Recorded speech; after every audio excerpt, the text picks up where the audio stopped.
सोचो, आपने अपने सबसे करीबी दोस्त को अपने बिजनेस का पार्टनर बना लिया। शुरुआत में सब कुछ परफेक्ट लगता है, ट्रस्ट, बॉन्डिंग, एक्साइटमेंट। लेकिन जैसे जैसे बिजनेस बढ़ता है, ईगो और जेलसी धीरे धीरे बीच में आ जाती है। और अक्सर वही दोस्त जिस पर सबसे ज्यादा भरोसा होता है, सबसे पहला धोखा दे जाता है। ये बात कड़वी है, लेकिन पावर साइकोलॉजी का एक जरूरी सच बताती है। रॉबर्ट ग्रीन की मशहूर किताब द 48 लॉज ऑफ पावर इसी बात को बहुत साफ तरीके से समझाती है। आज हम लॉ नंबर 2 को आसानी से समझते हैं। लॉ नंबर 2 कहता है, दोस्तों पर ज्यादा ट्रस्ट मत करो और दुश्मनों को यूज करना सीखो। इसका मतलब ये नहीं कि आप दोस्तों से दूर हो जाओ या उनसे नफरत करने लगो।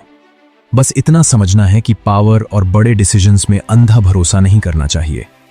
दोस्त इमोशंस से चलते हैं और इमोशंस कई बार गलत फैसले करवा देते हैं। दुश्मन सोच समझकर चलता है और कई बार उसकी लॉयल्टी दोस्त से भी ज्यादा स्ट्रांग हो जाती है। इस लॉ का सबसे बड़ा एग्जाम्पल है फ्रांस के फाइनेंस मिनिस्टर निकोलास फुके का। 1600 के दशक में फुके बहुत इंटेलिजेंट और पॉपुलर था। लोग उसे एडमायर करते थे। किंग लुई 14 को लगने लगा कि फुके बहुत पावरफुल होता जा रहा है। एक दिन फुके ने किंग को इम्प्रेस करने के लिए अपने नए पैलेस में एक बहुत बड़ा सेलिब्रेशन रखा।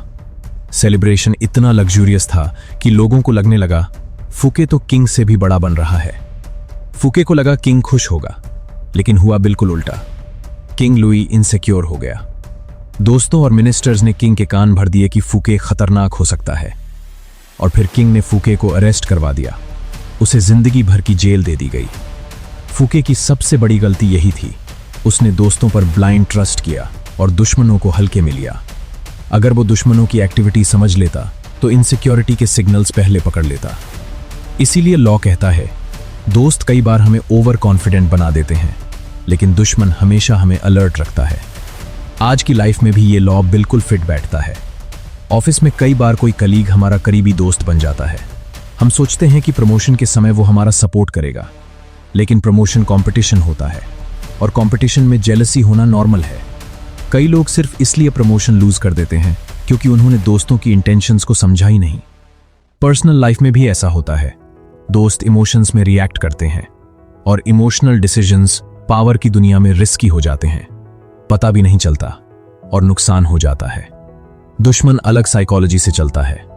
वो अपनी लॉयल्टी प्रूव करने की कोशिश करता है। एक मौका दो, वो आपको इंप्रेस करने की पूरी कोशिश करेगा।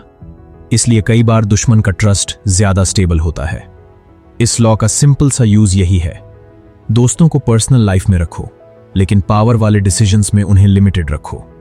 किसी पर भी ब्लाइंड ट्रस्ट मत करो और दुश्मन की एनर्जी को समझकर उसे स्ट्रैटेजी में बदलो। अब एक जरूरी बात, क्या इसका मतलब है कि हम दोस्तों से दूर हो जाएं? बिल्कुल नहीं।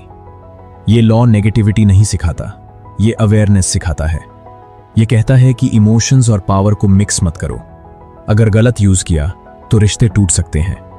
इसलिए इस लॉ को समझदारी से यूज करना जरूरी है। आखिर में समरी सिंपल है, दोस्तों से प्यार करो पर ज्यादा भरोसा मत करो। दुश्मनों से मत डरो, उनकी एनर्जी को समझो और यूज करो। पावर की दुनिया में सर्वाइवल ट्रस्ट से नहीं, स्ट्रैटेजी से होता है।